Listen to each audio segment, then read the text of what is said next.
किससे मांगते हैं? हनुमान जी से मांगते हैं, लेकिन हनुमान जी को नहीं मांगते।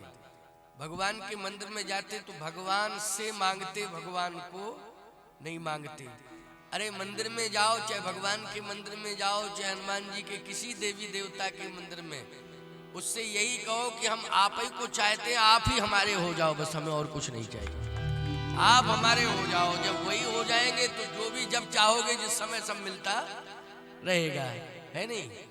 अरे भाई प्रसाद मांग रहे हो आप, जिस कमरे में प्रसाद रखा है उसकी चाबी ले लो ना, क्या दिक्कत की बात है? क्यों भाई? खुद लो, दूसरों को दो, देते रहोगे, वो मांगने वाले सब तुम्हारे पास ही आएंगे, भैया थोड़ा सा हमें भी दे दो प्रसाद, है नहीं? संपूर्ण मांगने वाले लोग संपर्क अपने आप करेंगे। इसलिए हमने यदि भगवान को मांग लिया, भगवान को अपना बना लिया, तो पूरे संसार के लोग, नेमी प्रेमी जो भी होंगे, वो सब तुमसे संपर्क रखेंगे। तो रखेंगे कि नहीं? इसलिए हम भगवान को मांगे, हनुमान जी को मांगे। तो हनुमान जी को जब भगवान का दर्शन हुआ तो हनुमान जी से भगवान ने कहा कि क्या चाहिए? जो चाहिए वो मांगो। हनुमान जी ने कहा कि वैसे तो मांगने की कोई इच्छा नहीं है, जाह न चाहिए कबहु कछु तुमसन सहज स्नेह, आपकी कृपा, आपका स्नेह मुझे प्राप्त हो, बस स्नेह आपका प्राप्त हो गया तो सब कुछ मिल गया मुझे। भगवान ने कहा फिर भी कुछ मांग तो लो, स्नेह तो मेरा रहेगा ही रहेगा, लेकिन कोई वस्तु या कोई साधना, उपासना, जो भी तुम्हारे मन में आ रहा हो वो मांगो, हम दे देंगे। हनुमान जी ने कहा प्रभु कुछ भी नहीं चाहिए, अगर आप जिद कर रहे देना ही चाहते हो तो भक्ति दे दो। क्या दे दो? भक्ति। भगवान ने कहा भक्ति एक प्रकार की नहीं होती है, भक्ति कई प्रकार की है, कोई एक नाम बताओ कौन सी भक्ति चाहिए है? वैसे तो नौदा भक्ति कहो तो पाई, भगवान ने सबरी जी को 9 प्रकार की भक्ति बताई, लेकिन नाम बताओ कौन सी भक्ति चाहिए? तो हनुमान जी ने कहा कि मुझे जो भक्ति चाहिए वो आप दे देंगे? भगवान ने कहा बिल्कुल दूंगा, क्यों नहीं। इस भक्ति में हनुमान जी ने भगवान को ही मांग लिया, जो चर्चा में कर रहा था।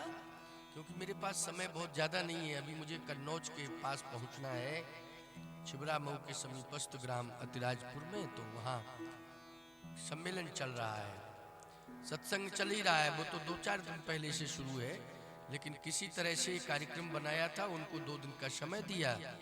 चंदन भरद्वाज ने कहा कि महाराज जी लखनऊ आप 2 साल से नहीं आए, तो आप समय दीजिए, सभी दर्शन की लालसा रखते हैं। तो इन्होंने कुछ इस स्थान के बारे में मुझे बताया तो मैं अत्यधिक प्रभावित हुआ। हमने कहा और कहीं नहीं, हनुमान जी की शरण में मुझे बुलाओ, मैं हनुमान जी की शरण में पहुंचना चाहता हूँ, है? तो हनुमान जी के सब सुख लहे तुम्हारी शरणा, तुम रक्षक काहू को डरना। हमने कहा हनुमान जी की शरण में बस वहीं उनके चरणों में प्रणाम करूंगा और उन्हीं के चरणार बिंदों में बैठकर उनकी इष्ट की कथा सुना दूंगा, और सभी लोग कथा का भी लाभ ले लेंगे, और दर्श परश और मज्जन पाना, हरे पाप का वेद पुराना। मैंने कहा कि चिंता करने की जरूरत नहीं है, हमने वचन दे दिया है, मैं आऊँगा। बीच में कुछ ऐसी व्यवस्था हुई कि मौसम एकदम ठंडा हो गया था, तो मैंने कहा देखो अब दिक्कत होगी मुझे, मैं लखनऊ आऊँ फिर उधर छिबरा मऊ जाऊँ तो मुझे बहुत परेशानी, क्योंकि आया तो मैं भोपाल साइड से आया, 800 किलोमीटर की यात्रा तय करके आया। ठीक शाम को 7 बजे 8 बजे वहाँ का सत्संग पूरा किया। भोपाल से 130 किलोमीटर दूर था और आगे वहाँ का सभा, बहुत विशाल सभा थी, यूट्यूब चैनल से प्रसारण हो रहा था।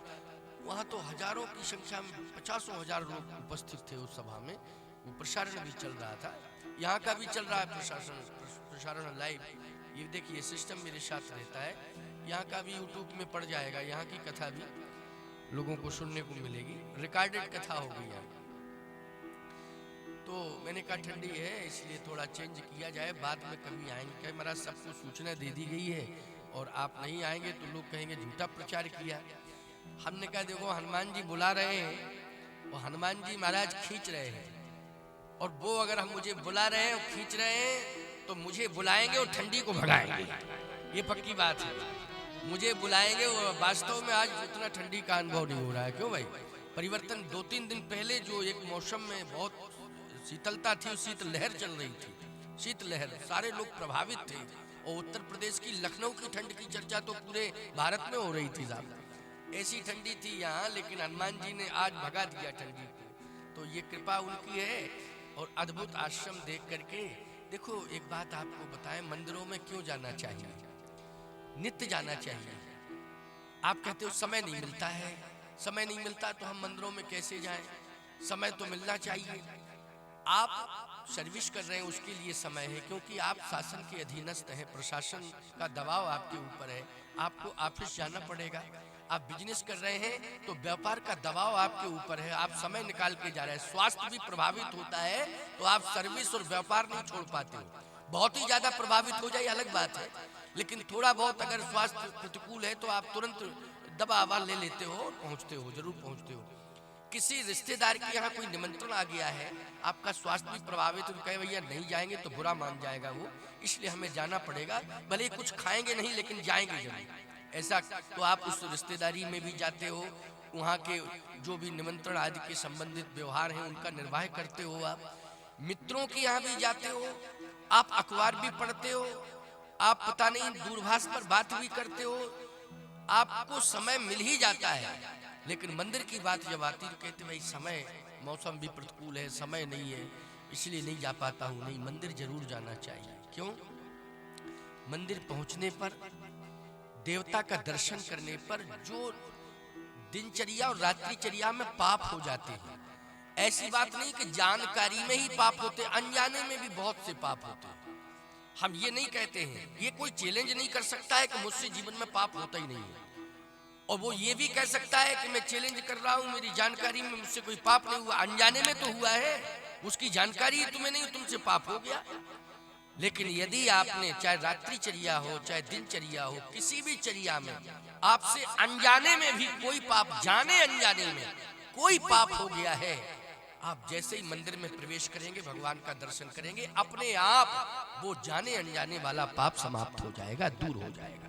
तो बोलो फायदा है कि नहीं? फायदा है। इसलिए जाने अनजाने, आप तो हमारे घर में भी भगवान रखे हुए हैं, मंदिर का जो देवता होता है वो प्रतिष्ठित होता है। बोलो होता है कि नहीं होता है? भाई आपके घर में पवित्रता है, मैं मानता हूँ, तीर्थ का अर्थ पवित्र है, तीर्थ मानी पवित्र। आपने घर को बनाया, पवित्र बना दिया, घर तीर्थ हो गया। लेकिन जो तीर्थ स्थापित है, क्या उन तीर्थों में नहीं जाना चाहिए? आप यही मानसिकता लिए बैठे, कोई मजबूरी हो ये बात अलग है कि आपने अपने घर को पवित्र बना लिया, अच्छी बात है, बनाना भी चाहिए, घर को पवित्र बनाना चाहिए, घर तीर्थ बन जाए, सुंदर विचार आ जाए। लेकिन सुंदर विचार अगर तुम्हारे जीवन में है तो किसी महापुरुष के विचार चल के सुनना नहीं चाहिए क्या? यही सोच के रह जाओ कि हमारे विचार तो बहुत सुंदर हैं, हमें किसी के विचार सुनने की जरूरत नहीं है, ये तो अभिमान हो जाएगा है? आप यदि ये कहो कि हमारे घर में भगवान रखे, हम तो यही पूजा करेंगे, हमें किसी भगवान की जरूरत नहीं, गलत बात है। जो दिव्य देवालय बने हुए हैं ये किसी के पुरुषार्थ से नहीं, भगवान की कृपा से बने हुए हैं। इसलिए जहां भगवान की कृपा प्रत्यक्ष रूप से बरस रही हो, उस स्थल पर हमें अवश्य जाना चाहिए और वहां के देवता का दर्शन भी करना चाहिए। ये हमारा परम धर्म कहता है। इसलिए आप लोगों ने अपने सुकृतों में एक बढ़ोतरी कर ली है, आपने अपने पुण्यों में बढ़ोतरी कर ली है कि आपको भगवान हनुमान जी का दर्शन भी हुआ है और उनके इष्ट भगवान की कथा, राम जी की कथा सुनने को मिल रही है, साथ ही साथ संत दर्शन हो रहा है। तो विचारणीय बात है, इसलिए हम लोग इस बात पर अवश्य विचार करें, हमें जरूर जाना चाहिए, देवालयों में दर्शन करना चाहिए। तो हनुमान जी ने कहा कि प्रभु एक भक्ति मुझे दे दो। भगवान ने कहा नाम बताओ उस भक्ति का। इस भक्ति में हनुमान जी ने भगवान को ही मांगा है। आप कहोगे कैसे मांगा भगवान को इस भक्ति में? तो मैं प्रमाण दे रहा हूं। नाथ भगति अति सुखदायिनी, नाथ भगति अति सुखदायिनी,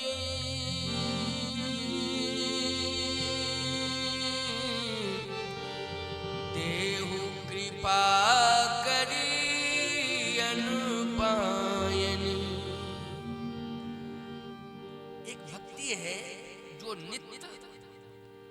प्रतिपल प्रतिक्षण सुख प्रदान करती है। नित्य प्रतिपल प्रतिक्षण सुख प्रदान करती है और वो भक्ति प्रतिपल रहती है, साथ कभी जाती ही नहीं है। वो अनपायनी भक्ति है। अनपायनी भक्ति आप कहोगे महाराज अनपायनी भक्ति बिना पैर वाली भक्ति। अच्छा एक बात बताओ, जिसके पैर नहीं होंगे वो कहीं जा सकती है?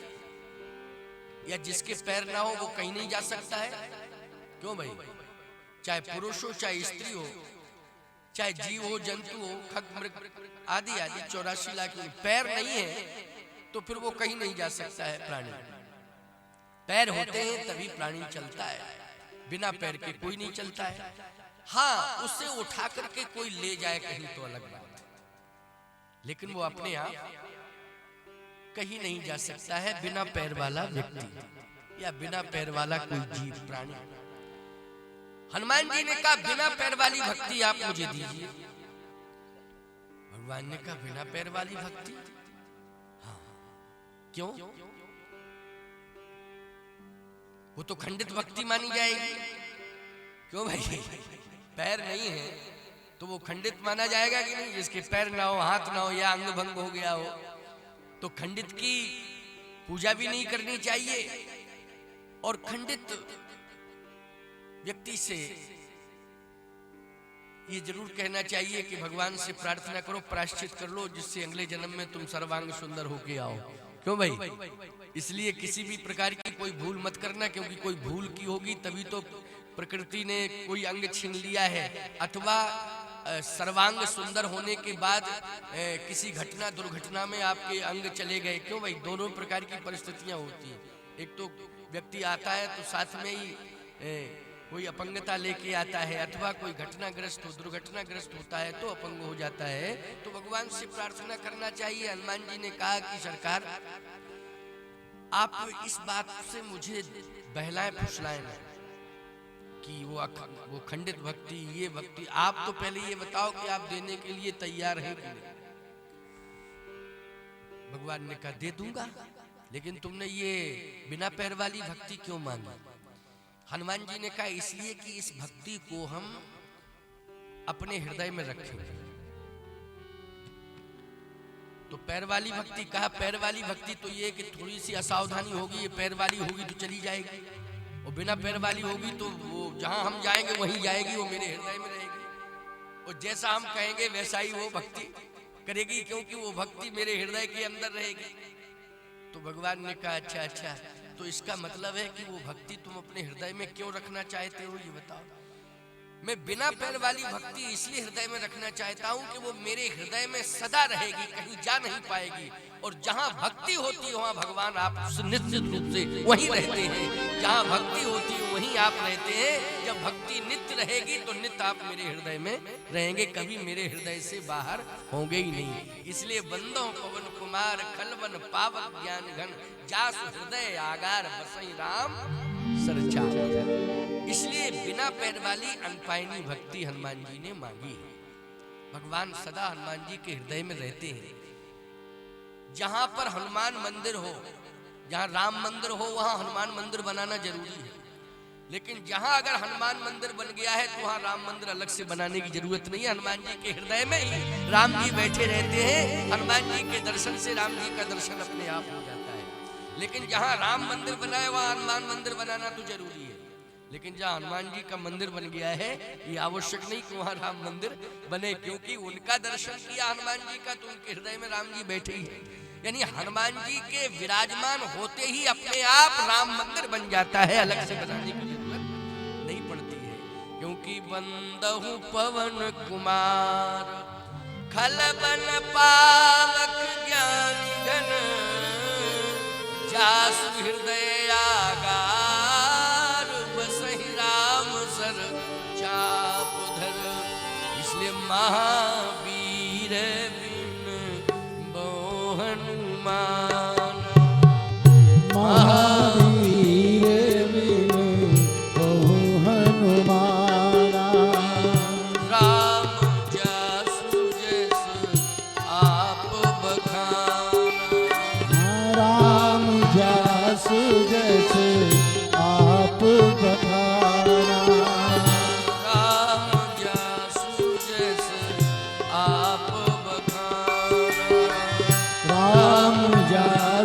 जस आप बखाना।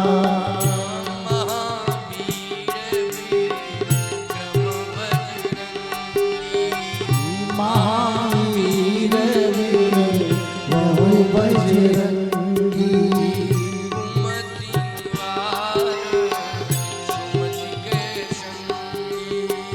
कुमति निवार सुमति के संगी।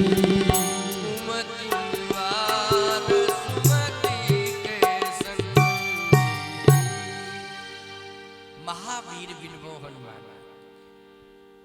महावीर शब्द आया है, हनुमान जी के नाम में महावीर शब्द जुड़ा है। इसका मतलब है कि महावीर संसार में कोई दूसरा नहीं, श्री हनुमान जी। लेकिन तुलसीदास जी के रामचरितमानस में तो महावीर और भी हुए हैं। कौन कौन?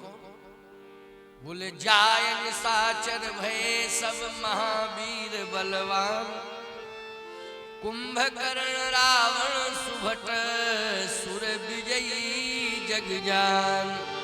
बोले रावण, कुंभकर्ण आदि आदि राक्षस ये सब महावीर। तो तुलसीदास जी से कहा कि आप रावण कुंभकर्ण के लिए महावीर शब्द का प्रयोग न करते, हनुमान जी के लिए पर्याप्त था। और यदि रावण कुंभकर्ण के लिए महावीर शब्द लिखना था तो हनुमान जी के लिए नहीं लिखना चाहिए था, और कोई शब्द जोड़ देते। वीरता में और भी पर्याय है तो पर्यायवाची कुछ भी हो सकता, लेकिन महावीर तो महावीर हनुमान जी हैं और महावीर रावण कुंभकर्ण है, तो फिर दोनों में अंतर क्या है? तुलसीदास जी बोले इसके लिए हनुमान चालीसा पढ़ना पड़ेगा। देखो रामचरितमानस में अगर शंका है तो समाधान हनुमान चालीसा में मिल जावे। अगर हनुमान चालीसा में शंका है तो तुलसीदास जी के जो 12 ग्रंथ हैं, चाहे गीतावली, कवितावली, जानकी मंगल, रामलला, नैछु, 12 ग्रंथ हैं। 12 हनुमान चालीसा से लेकर रामचरितमानस से लेकर हनुमान चालीसा तक 12 ग्रंथ हैं। शंका यदि कहीं हो रही है किसी ग्रंथ में तुलसी के, तो 12 ग्रंथों का अवलोकन करो, समाधान निकल के आ जाएगा। समाधान निकल के आ जाएगा। समझ गए हो कि नहीं? अगर मेरे यहाँ हनुमत धाम के प्रवचन में कोई शंका रह गई है तो सुनते रहना, कहीं ना कहीं किसी मंच पर समाधान मिल ही जाएगा। ये जरूरी नहीं है कि यही समाधान हो। समय का अभाव है, समाधान कह रहे हो, समाधान में कब सायंकालीन 7 बज जाए, समाधान के चक्कर में सायं 7 बज जाए तो जो अतिराजपुर में कथा कहनी वहां व्यवधान पहुंच जाएगा। इसलिए तो शंका हो जाए तो उसका समाधान, यदि जिज्ञासु हो तो कथाएं सुनते रहना, समाधान मिल जाएगा। अब समाधान में किए देता हूँ, समाधान यही किए देता हूँ, क्योंकि शंका नहीं रहनी चाहिए। 12:30 बज भी गए हैं, और यदि हम 1 बजे नहीं निकलते, दिन की ही सभा है, रात्रि में वहाँ प्रवचन नहीं होगा, ठंडी के कारण प्रवचन कैंसिल है, रात्रि का, दिन में ही होगा। तो लगभग 5 बजे तक प्रवचन हो पाएगा। लोग बाहर से आते हैं, गाँव के आसपास के, तो उनको जाना पड़ता है। इसलिए यहाँ से 2-2.5 घंटे 3 घंटे का रास्ता है लगभग। तो अगर 1 बजे भी निकलेंगे तो फिर मुझे 3 घंटे 2.5 घंटे लग जाएगा, तो 4 घंटे। ओ, तब तो आपने और शंका में डाल दिया मुझे। चलिए कोई बात नहीं, स्पष्ट बता दिया, ये बहुत अच्छा रहा।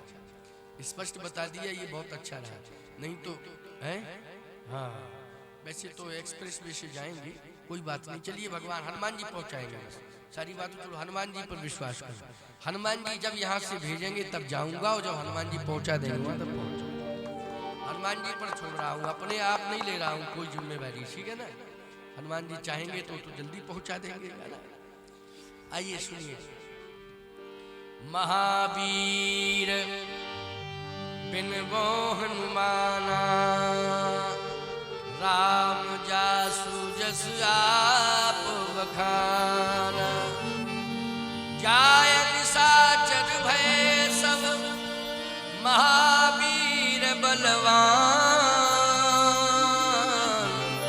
कुंभकर्ण रावण सुभट सुर विजयी जगजान। समाधान यह है कि वीर हो चाहे महावीर हो, वीर का अर्थ है जिसके पास बल है। बल का सदुपयोग करना चाहिए, दुरुपयोग नहीं करना चाहिए। क्या करना चाहिए? सदुपयोग। जैसे धन है, धन का धनवान को सदुपयोग करना चाहिए, दुरुपयोग नहीं करना चाहिए। जैसे कोई ऊंचे पद पर बैठा है तो ऊंचे पद प्रतिष्ठा वाले को पद का सदुपयोग करना चाहिए, दुरुपयोग नहीं करना चाहिए। इस बात पर ध्यान रखा। सदुपयोग क्या है? सदुपयोग ये है कि कोई बलवान समाज में आ जाए तो उसके बल को देख करके जितने बलवान हो समाज के अपने को बलहीन महसूस करने लग जाए, तो इसका मतलब है कि वो व्यक्ति अपने बल का दुरुपयोग कर रहा है, उसने भयभीत कर दिया समाज को। अर्थ बहुत अच्छा है, सारगर्भित बात है, क्योंकि प्रसंग के विस्तार तो बहुत प्रकार से हो सकते हैं, लेकिन सारगर्भित बात है कि कोई बलवान बलवानों के बीच में आ जाए, एक बलवान बलवानों के समूह में आ जाए और उसके बल को देख करके जितने बलवान हो सब बलहीन महसूस करने लग जाए, इसका मतलब है उसने भय व्याप्त कर दिया है, बल का दुरुपयोग किया है।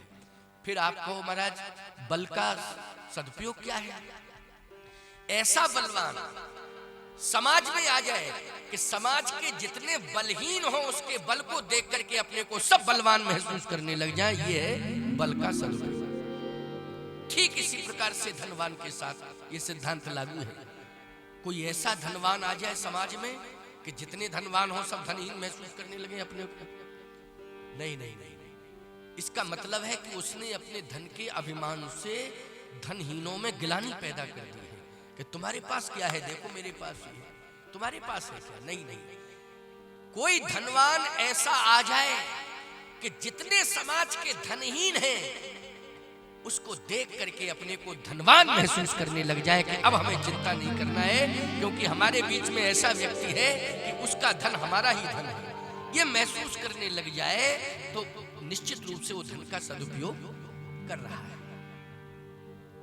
रावण, कुंभकर्ण और हनुमान जी, इनमें महावीरता में यही अंतर है। क्या अंतर है? रावण, कुंभकर्ण आदि राक्षसों ने अपनी वीरता का दुरुपयोग किया।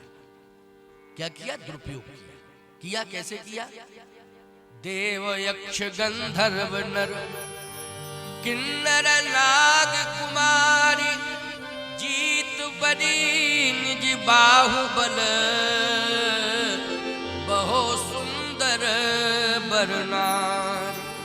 बोलो, इन राक्षसों ने बल का दुरुपयोग किया कि नहीं किया?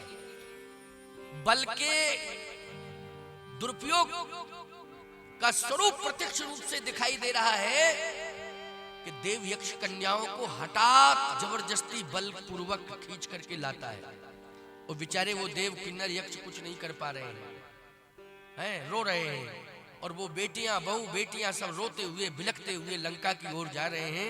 बोलो, बल का दुरुपयोग किया कि नहीं किया? बल का दुरुपयोग किया। हनुमान जी ने बल का कितना सदुपयोग किया? हनुमान जी के बल ने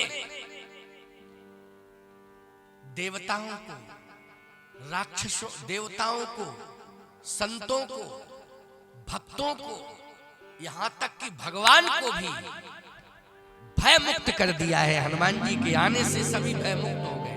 बोलो, हो गए भय मुक्त कि नहीं? राम जी को मिल गए हनुमान जी तो राम जी निश्चिंत हो गए, अब हमें चिंता करने की जरूरत नहीं। देवताओं के बीच में हनुमान जी आए, देवता बोले अब हम निश्चिंत हैं।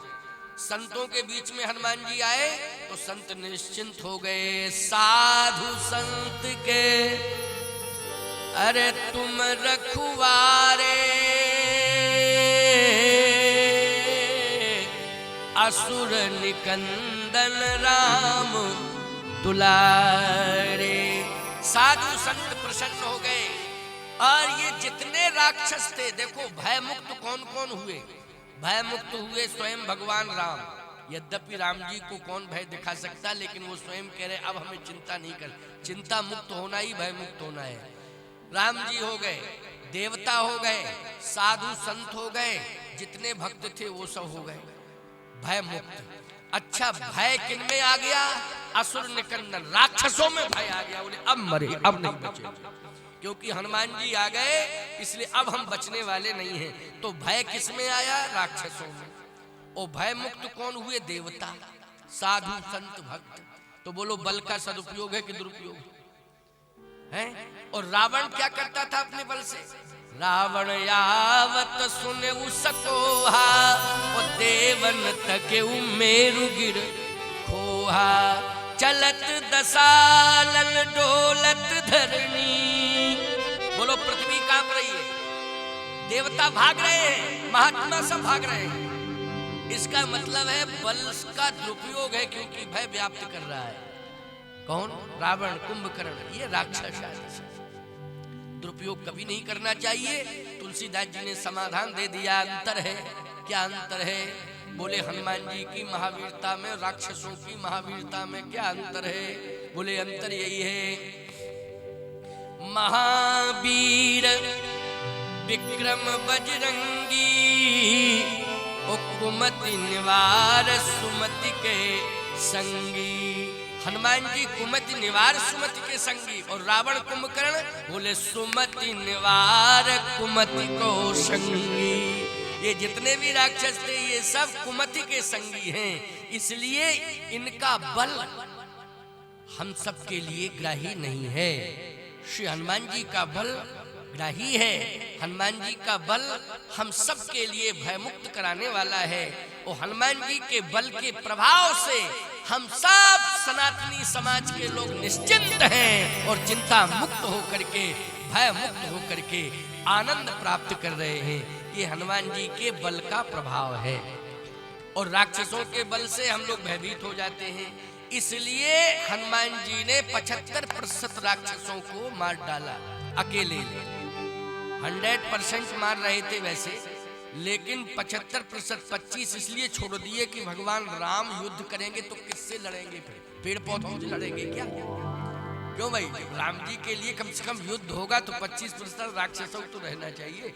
नहीं, युद्ध किससे लड़ा जाएगा? पेड़ पौधों से लड़ा जाएगा कि पशु पक्षियों से? इसलिए इनको थोड़ा छोड़ रहे हैं।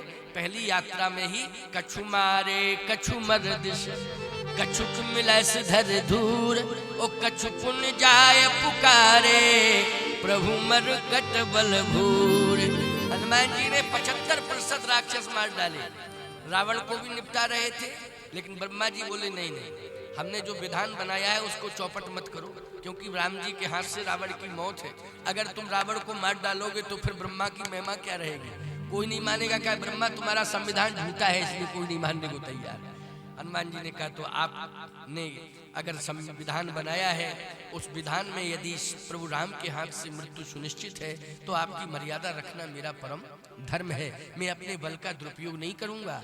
अगर कोई बूढ़ा रोक रहा है, इसको छोड़ दो, इसको मत मारो, तो हम ऐसा नहीं कि नहीं तुम्हारी बात नहीं सुनेंगे, अब तो मेरे सामने आ गया, मैं तुम्हारे ही डालूंगा, अब छोड़ूंगा ही नहीं। नहीं, एक बूढ़ा कह रहा छोड़ दो तो हमें बात माननी चाहिए। ब्रह्मा जी कह रहे हैं, हनुमान जी ने कहा तुम्हें रावण को छोड़ रहा हूं, मेघनाथ को भी छोड़ रहा हूं। ब्रह्मस्तुतहि साधा कतमन कीन विचार, जो न ब्रह्मशर मानो तो महिमा मिटे अपार।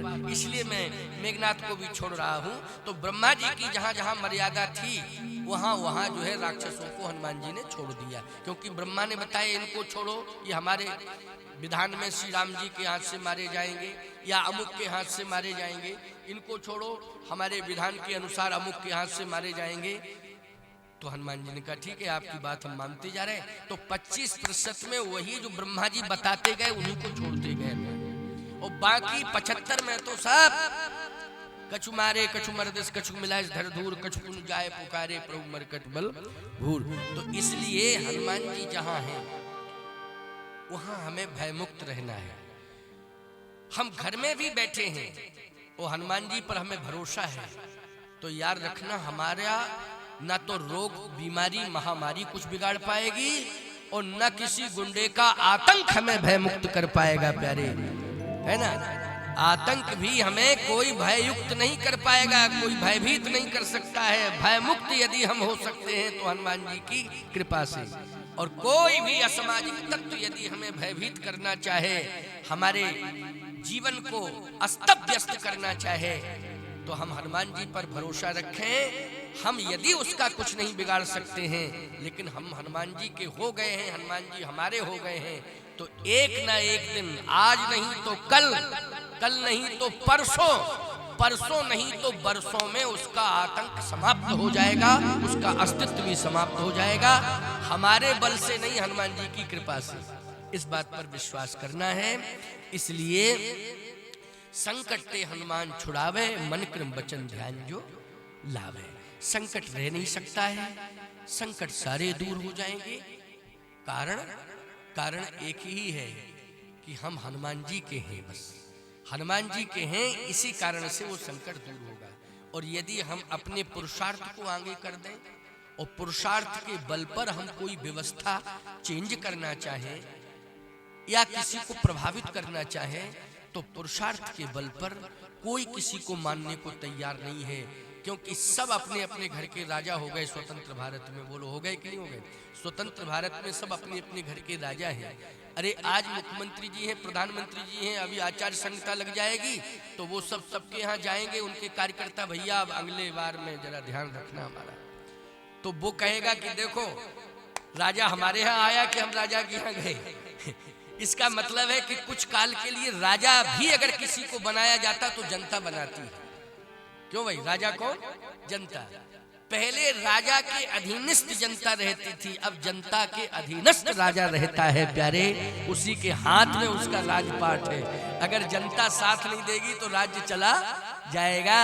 इसलिए ये जो घर घर के राजा सब हो गए हैं प्यारे, कोई किसी को मानने के लिए तैयार नहीं है। लेकिन मैं सत्य कहता हूं आपसे, आप चिंता मत करना।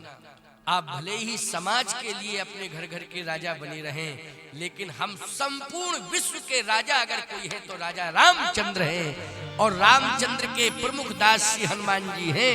अगर हनुमान जी महाराज के माध्यम से आप राम जी को प्राप्त करना चाहोगे तो राम जी मिल जाएंगे, और यदि अपने पुरुषार्थ के बल पर राम जी को प्राप्त करना चाहो तो राम जी प्राप्त होने वाले नहीं हैं। इसलिए हनुमान जी के चरणार बिंदों में अपनी वांगमयी वाणी को विश्रामित करता हूँ और बार बार